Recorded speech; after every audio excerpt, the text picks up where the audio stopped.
Hello, I'm Father Bob Leger, and I'm here filling in for Ann Gritch today, who is not able to be with us. And today we have Sister Joan Panella, who a Notre Dame sister who has put in many, many years in Santa Clara County before and after we became a diocese. And so, first of all, welcome. It's good to have you here. It's good to be here. Okay. First of all, could you tell us a bit about your background? Where you were born, where you were raised, schools you went to, things like that. Oh, I was born in San Francisco. Okay. My parents were born, well, my father was born in San Francisco.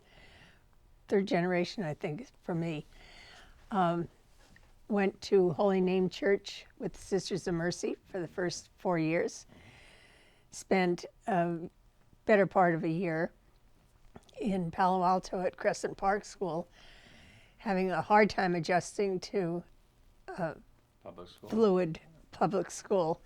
It was under a Dewey system experiment where teacher just put on the board in the morning what we were supposed to do for the day, and then she went and was there for anyone that wanted help. Oh my gosh, okay. Then I moved to St. Thomas Aquinas, which is now Our Lady of Peace, or St. Thomas Albert the Aquinas. Great, Yeah, and then okay, yeah. Mm-hmm. it's one of the Palo Alto parishes. It's second graduating class from there. And that was Sisters of St. Joseph of Crondelet. Then went from there to Notre Dame High School in Belmont, Yeah. where I met your sister. That's right. I think you were 1 year ahead of her, I think. No, she was 1 year ahead of me. Oh, okay, okay. Mm-hmm. Don't want to age me more than the rest of us will. Yeah. Everybody else looks just like they did in high school, right? That's right. That's right. That's right. One of the people that I taught early on met me the other day, and he said, "No, you're not her. You're not my teacher." And what it turns out is he remembered someone much fatter. Oh, I see. Okay. And in a habit, that's part of what happens. That's right. Yeah. Oh, yeah. So anyway, then knowing that I was going to enter, I really was thinking of entering the Sisters of St. Joseph because I liked them a lot. Okay. But I also knew I probably wouldn't stay if I had to go even that far away from my family. So I figured the better choice was probably Notre Dame. Okay. And did you do that right after high school? Mm-hmm. Oh, okay. Yes. All right. Okay. The Notre Dame sisters have been in this valley for quite a while, it Since seems. 1851, we came with the gold 1851. rush and the Jesuits, Oh, wow. Okay. right? I think we're the first order to be here. We opened the first Catholic college for girls. We had a boarding situation and a teaching school, then moved up to Belmont later when things changed. When we first came, San Jose was the capital of California. Wow. Okay. So we were choosing right to be in the heart of things. Right. Once you were professed, or once you had gone through novitiate and all that, did you serve mainly in the Bay Area, or did you go other places as well? Mainly in the Bay Area, but also Sacramento. When I taught 10 years in elementary school and 10 years in high school. Oh, okay. Mm-hmm. In elementary, I was at Sacramento Folsom. I was at St. Lucy's. Well, I went back and forth through a lot of them. And then in the high school, I was at Alameda, Okay. Oakland. By that time, it was pretty set in its ways. And then to San Jose. When did you start teaching at Notre Dame, San Jose? 1973. 73. Okay. And I don't know when Mary graduated. I was going to look it up, but Mary Almuck? uh-huh. Yeah. But Yeah. Yeah, she did. She has told us that you're the best thing since sliced bread. You know. I know, she's so good at doing that. I just love it. There aren't too many people that are going to say that. It's nice to have somebody who does that, isn't it? That's right. Yeah, yeah. I left Notre Dame High School with the class of 80s in June of 1980. Okay. And was it then that you went to Newman and San Jose State? Yeah. Okay. Okay. Good. And it was the last year that Father Derry was there. Mm-hmm. And then 3 years with Father Hayes, and probably about 3 years with you. 3 years with me. Yeah, that's right. Yeah. Although you stayed on after I left. I did for another 3. Yes, you yeah. thought it was safe. Yeah. Right.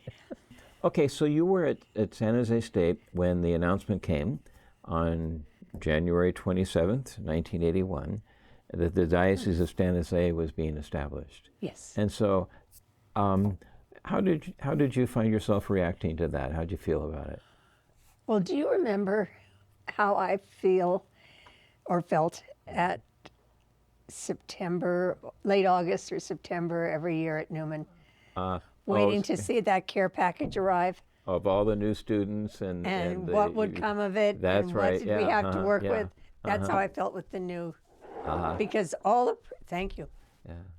All the priests were deciding which diocese they were going to be in. Right, yeah. The bishop hadn't been, well, I guess at that point, maybe Bishop we Domingue knew right away it was Pierre, yeah, right. The other interesting thing about Pierre, which kind of ties into the last question of Notre Dame, Belmont. Okay. When I was a senior, Pierre taught me the marriage prep class. Oh, okay. And so he taught you the marriage prep class, and you decided to be a nun. That's right. Okay. And not only that, but my class had the highest percentage of nuns for years. Okay. And he always makes a joke about that. I would think so. Yeah. Oh, yeah. That's great. When you went from you first I went of all to you Newman. Okay. Yeah. You went. So you had been in grammar school teaching, and then high school, and now at the Newman Center at San Jose State. Right. Okay. When you got to San Jose State, I asked you what the challenges were there. Before I arrived, of course, and became one of them. But you know, what challenges did you find at San Jose State? Well, I think what you allude to, it has part of it. It's working with a priest for the first time. Before then, I had always just had the other sisters to answer to. And it's different. It's not better or worse. It's just very different. Okay. And then Father Derry was the typical old Irish pastor. And he had some very definite rules before he hired me. I had to like his dog. Okay, all right. I had to be willing to work with that women's center. Okay. And I had to preach once a month. Yeah. And sit at the table in the quadrangle. On campus, yeah. Yeah. Well, I did like the dog.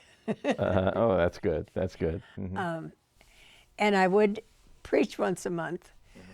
But that was, he would get up afterwards and say what the church really taught. Okay. What Sister was trying to say is... No. No. Okay. What Sister should have said. What she should have said. Okay. All right. But, and again, that kind of endeared me to the students. Oh, okay. They thought it was funny, and he wasn't being any nicer to me than he was to them. Okay. So we were all in the same boat. Okay, yeah.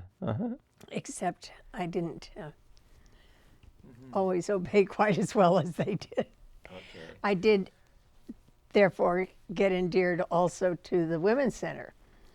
Okay. And the Women's Center had quite an interest in trying to get the women from Newman to stop going to Newman because they were getting inculcated with all this Catholic stuff. Oh, yeah, okay. But then I went over there and happily, Wigsy was one of the people running the Women's Center, and she was a graduate of Sacred Heart in Atherton. So we had kind of a connection that way. And she was a support with fulfilling my obligations to Father. And then when Father Bob came, he was happy. It was a different experience. It's nice in the neighborhood. Yeah, that's right. Yeah. Some of the challenges were also being used to working in a school setting. Yeah. If you were doing something, you had a student body to work with. You had people that were there for a definite number of years. You had people that were either bussed in or brought in or drove in. When you were at Newman, it was a moving campus. I mean, they came and they went and they stayed and they didn't, and they drop in and they drop out. And if you got 6 people to come to something, it was pretty good. If you got a dozen, you were on. And this was wonderful. So one of the challenges in the high school level was that they weren't adults, so you had to remember to deal with them as children or underage. And when they were in the college level, you were free just to do the counseling, to do what you had to do, and let them do what they needed to do. And that was a big blessing. While I was there from 84 to 80, well, no, yeah, 84 to 80, or to 90. But when I was there, during that first 3 years, Bishop Domain came out with a set of guidelines to ministry to homosexual people, and you were part of the committee that kind of helped him bring all that together. How did that committee happen to come about? How did you happen to get involved? Well, you've heard part of my history. So when I was in the high school, there were a group of very outspoken young women who later turned out to be gay, lesbian, but weren't really aware at the time so much. But they were causing enough attention in other areas that as school counselor, I was very much aware of them. Then I kept in touch with a couple of them, or they kept in touch with me after graduation. And so that made me brush up on what I was saying and doing and the church teaching and all that. And especially when I was working at Newman, and I had to be representing church and protecting you guys. It was another thing too. And I remember one family coming in. It was a mother and father and their daughter, and they were so upset with her, and they wanted to know what the church taught, and I was doing my best, and there was an earthquake. Oh, no. It wasn't one of the great big ones, but it was like a 4.8. I mean, it was a noticeable earthquake. Yeah. And as we were leaving, one of the parents said, no, I said to one of the parents, well, even God gave us an earthquake for this. And he said, there was an earthquake? Oh, no. And the girl said, yeah, we're spicy enough, we wouldn't even notice it. So then that kind of kept me alert to the fact that there's another side to this whole story too, what it does in families. So I don't know if it was with you. I think it was with Bobby. There was a workshop given for campus ministers down in Southern California.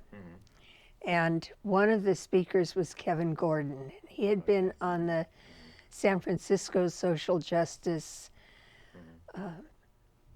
committee that was studying homosexuality in the Catholic Church.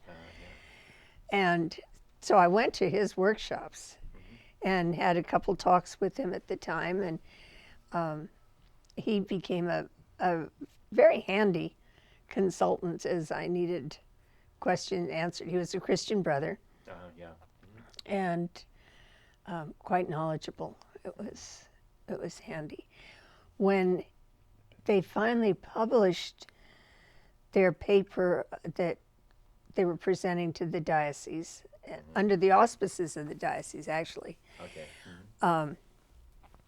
We invited them down to Newman to give a presentation to anyone interested. And people from Santa Clara came, and a lot of San Jose State people, and it was well published, and a lot of people came because it had been in the papers. And out of that group, they wanted to have another little local group that would continue looking at the issues. And one of the campus ministers from Santa Clara pushed me to get it started at State.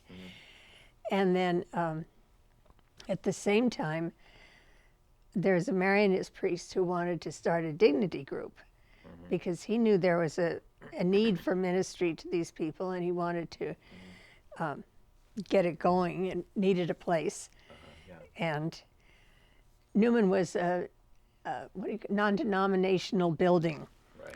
And so a lot of things could happen at the Campus Christian Center more easily than anywhere else. So he asked if I wanted to work with him at getting this dignity group going. So I had him, I had the dignity group, the Thursday night group, which was the Santa Clara people. Okay. And, well, those two groups wanted to do a survey of what was going on so they could say they were there to meet the needs. Okay. Yeah. They made a couple phone calls and came back and said, pastors won't even talk to us if we don't have the bishop's approval. We've got to have the bishop's approval. And I said, yes, we do. I think that's very smart. So let's get it. And so they looked around at the people who were there and decided I should be the person to go get it. And since I really wasn't too afraid of Pierre because he had been my teacher as a deacon, That's right. and it wasn't quite the same as going to see the bishop. So I wrote him a note, and I got an appointment, and I went in to see him, and he was quite clear that he didn't like the Castro Street lifestyle, but that he wanted to do something. He knew he needed to do something. I think that was the way he put it. And did. But he gave me a list of 6 documents that he wanted me to study and call together a group that would be 2 people from Dignity, 2 people from the Thursday night group, and 2 people from the diocese, whom he appointed. And so we pulled together these 6 people. We read the documents. We came up with a couple other documents that we thought should be included. We met with him again. We went back to the board. We did this over and over. And he was so good. I mean, he was really delightful working with all of the people that were there. And all the people there hit it off really well. I was just saying to Anne, in the diocese we had Terry Asino, who was from the Human Relations Committee. I mean, and he particularly put her on because she was good with wording, with the way things were said.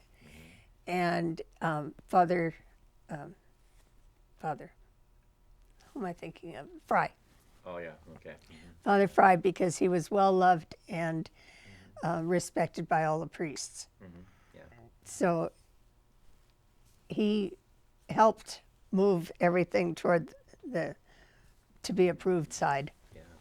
How long did this process take? 2 years. 2 years, okay. We went for 2 years, and in the course of those 2 years, I had discovered working at Newman that as counselor, I was good to do the marriage inventories, but as a counselor that wasn't licensed, when I came across ones that I did not think should be married in the church, it wasn't approved. So I had to go back. When I went back to get the licensing hours, I found out that none of my credits were any good either, because it was 13 years later by that point. Yeah. And so I had to go back, and instead of going back for a second education psych master's, I went for a master's in social work. So when that was published, what was the when the study was published, what kind of response did you find from it?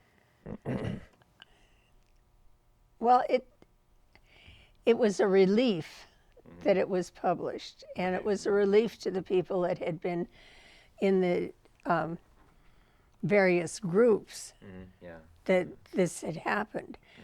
It wasn't good enough for Dignity, because it kept with the close church line. Right. And so that was one of the problems, the challenges that we came up with. But even Dignity kept coming. The masses were the particular draw. And we had generally about 30 people at a mass. And the priests were good. Bishop Domain met with all of them and told them that he wanted this to happen. He wanted to support them and encourage them to do it. And then their numbers dwindled, the numbers that came to the masses dwindled, and it became increasingly difficult to get the priests. But while they were there, the interaction with Dignity was the most difficult tactfully to deal with, because we had Dignity that wanted to ignore pretty much the Catholic teaching. We had Courage that wanted to ignore us and Dignity, and trying to get everyone into one boat was pretty much impossible. I remember when I was there with you, you didn't want to preach very often, and but when these guidelines came out, you said, I want to present them to everybody at Mass, and so that happened. And I remember what you were essentially doing is saying, okay, these are people who, first of all, there's many more of them than you realize. Some of your friends are dealing with, LGBT issues and such. And, you're talking about dignity and respect and such. And I remember one of the students mentioning to me afterwards that he really admired you for doing that. He said it must have been difficult to present because it was difficult to listen to, but he thought it was a great thing, Yeah. So I remember there's,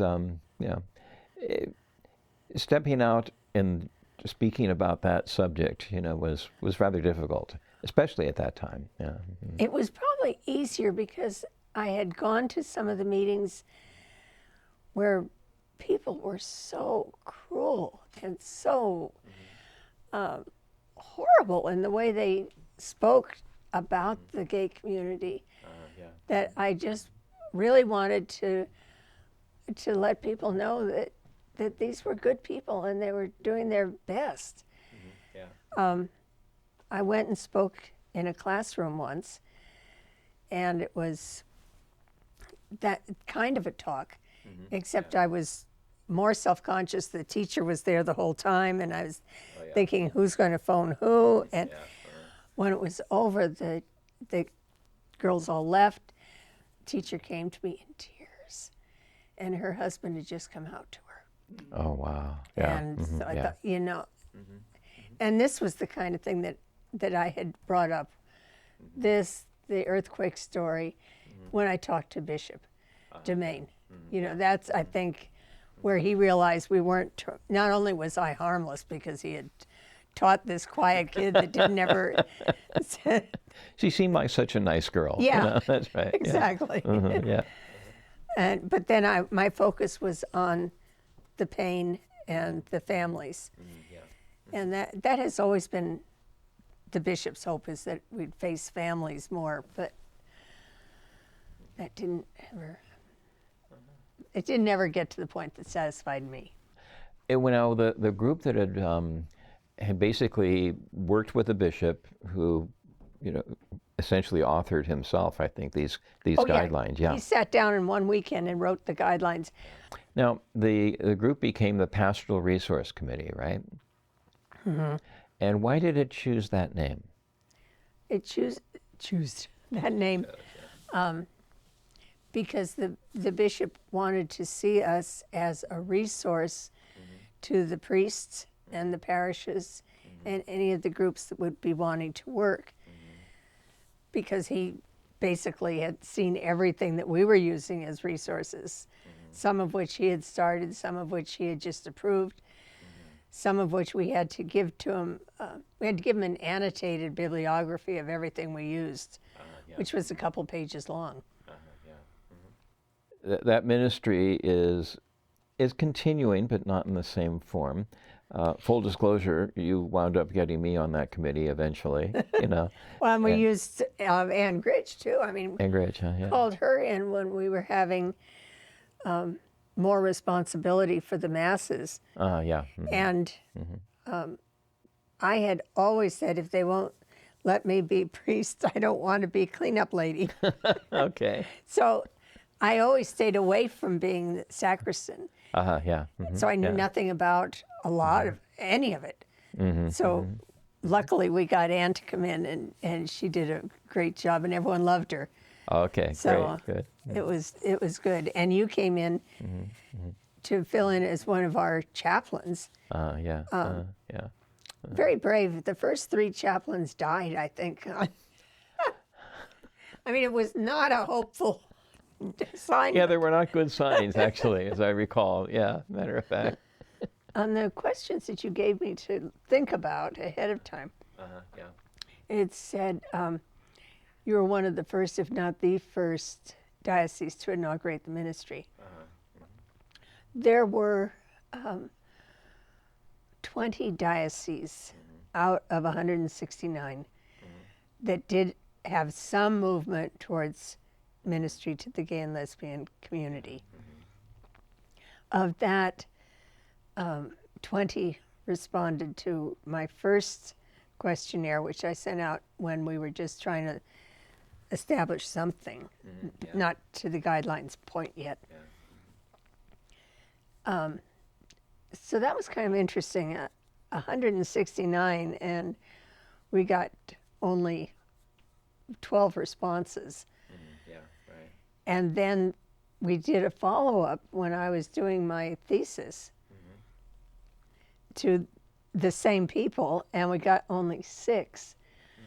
But the follow-up questionnaire came out on exactly the same weekend as Ratzinger's letter, saying I remember that. Yeah. Yes. The disordered, yeah, and intrinsically disordered. Yeah.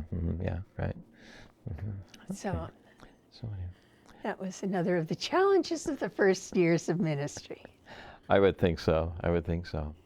So the diocese, GAD, has been around for, 37 years now, is it? 36 years.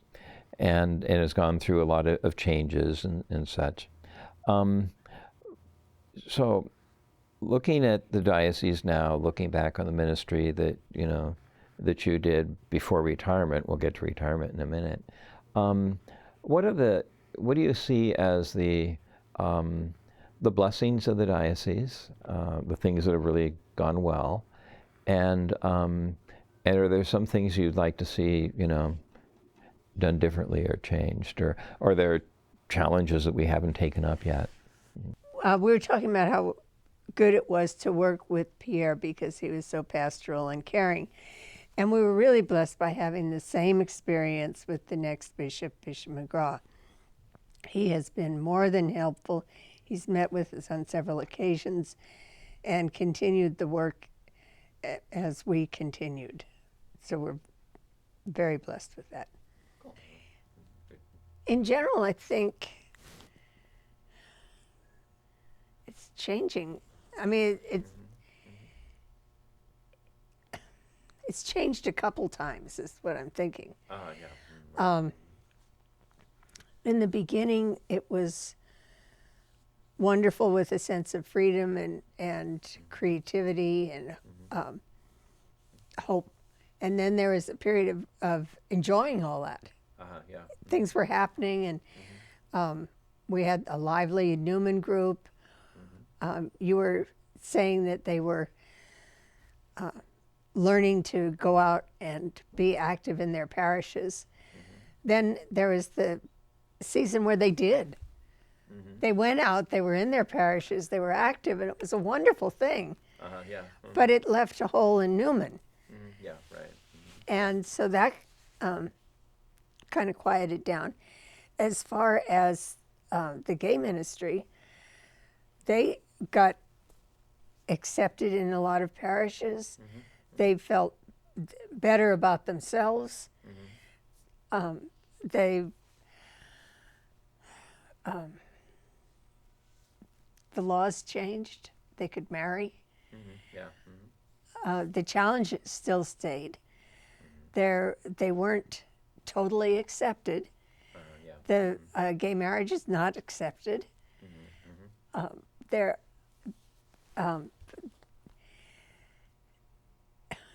accepted sets off all sorts of red flags in my mind because it didn't seem to matter who accepts. It's not enough. I mean, in terms of church in general, Pope Francis is having a horrible time because people think he's too liberal, too focused on the poor, and so. Yeah. And I think that goes through. I mean, no matter which area you apply it to. Yeah. And it also reflects the politics of the day. Yeah, right. Okay. So the seminarians are up to last fall anyway, are in a very conservative mode. And I don't know what, I know some of our seminarians are back at Mundelein now and are saying it's good, but I think, it's Well, the thing is, another change. I think one of the things that we weren't really dealing with in quite the same way back in the 80s, when you and I were at the Newman together, were the cultural wars that we have now, and so there seems to be, our country seems to have a lot of polarization, and I think in the church we have a fair amount of polarization too, that can be difficult at times. Yeah. Yeah. Oh, definitely. Okay. Yeah, true. I'm wondering if a lot of it wasn't still there in the 80s too, though. I mean, they just didn't come to Newman. Certainly the seeds were there, no question. Yeah. And true. Yeah. And because I know when I was at Notre Dame San Jose, we prided ourselves on being so diverse. Yeah. Now you are now retired. In the paper you gave me ahead of time, it said have you continued to be involved in the ministry, and how is it different? One of the things that occurred to me when I was rereading my thesis to get the answers to some of the other questions, it was clear that most of the respondents were middle-aged men. Okay. Yeah. And if that was in the 80s, how would a middle-aged man in the 80s be today? Now, since then, some of them have gone to work in their parish and in gay-related ministries. Many died of AIDS in those days, because the first AIDS epidemic was in the 80s. I mean, not epidemic, but the first signs of Kaposi sarcoma and all that was in the 80s. Because I remember working with that professor at State who was collecting all the articles he could get about it, especially with relation to twins, I think, to try to find out how it worked and what was happening. And but just even age-wise. So what are If you saying? you were in your 40s in the 80s, That's right, yeah. you're not real active right now. In some way. I know, but yeah, I know you're what you not mean. out Sure. there. Yeah. Oh, yeah. No question. And so, are you saying kind of that? Well, that there was kind of a movement to do something in that area at one time, but you're not sure if that. I would say now, that has died. now if you're going to be working with the gay community, you're going to be working with issues of transgender. Yeah. Okay. And that's something I think that we had a very limited awareness of. We have back in the 80s. one person that was transgender at Newman. I mean, not Newman. At well, it was Dignity then, and then Emmaus. You are now retired. Okay. More or less. As I am. Yeah. Right. And so, what are the things that you're doing now, and what are you pursuing now? That sort of thing. Well, right now I work half-time at a local parish. Okay. And I think they are not too comfortable with the fact that I have this history. Okay. Mostly yeah. I do written work, I stuff envelopes, I put sacraments in registers. You're doing very safe things. Very safe. Yeah. Okay. Okay. Fair enough. I do not run an Arise group. I do not. Yeah.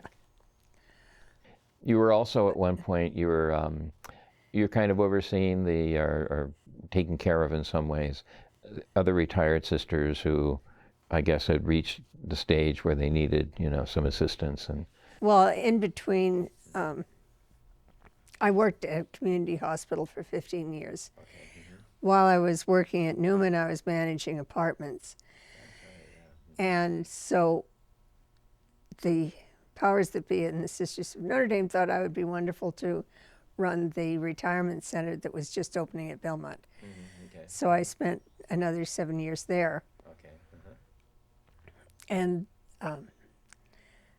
that's when I stopped doing that. I had reached the age that they thought we could retire. I see. Okay. And I went and started doing things like, well, my mother was sick, and so I was taking her to doctors and enjoying her last years with her. Then when she passed away, Sister Rosalie decided that I needed something to do, and the priest that she was talking to said he needed someone in the office, so I got that job. And then, of course, as always, they changed the pastor on me. Right. Twice. Yep. So now I'm in another whole setting. Okay. Is there anything else we should be talking about? Probably this setting that I'm in, partly what I do is the grandmother scene. I sit there and I'm nice to people when they come in. But one of my jobs is to go over to church every time they have a buddy mass. Okay. And I hang a little sign on the side of the first 3 aisles that says reserved for buddy mass. Okay. And then I go back to the office and be a grandmother again. And the other day, one of the buddy masses fell on the day that was the day of religious life. Okay. And so someone, I don't know who it was, got the idea that the 2 classes that were buddies that day Okay. should send me little notes. Okay. And so I got these notes, and the most striking thing was none of them could spell appreciate, but they all appreciated me. Okay. But one little girl said, well, one of them said, "This is very nice. Thank you for being a sister. But I still want to be a priest." And, but I hope you like being a sister. Okay. The other one wrote and said something about congratulations about being a sister. And then she said, "I think God is probably proud of you." And the guy that's in charge of music over there said, Yeah. "Probably. She's leaving a little wiggle room there." That's right. So on that note, Okay, great. Well, thank you very much for coming here today, and you're welcome. and it's good to kind of reminisce a bit, and and all that, especially since we had worked together for Yes. a while, and on a few things actually, but, We did. I mean, yes, we worked in Newman together. We worked on this Emmaus community That's right. Yeah. Yeah. forever. So, but And I think you're still in charge. You're running it. You're still the chaplain. we'll let that sort itself out. But anyway, Okay. thank you for being here today. It was great. It was great to have you. Great to Well. talk with you. Good. I'm glad to know you have that down in the records. Okay, good.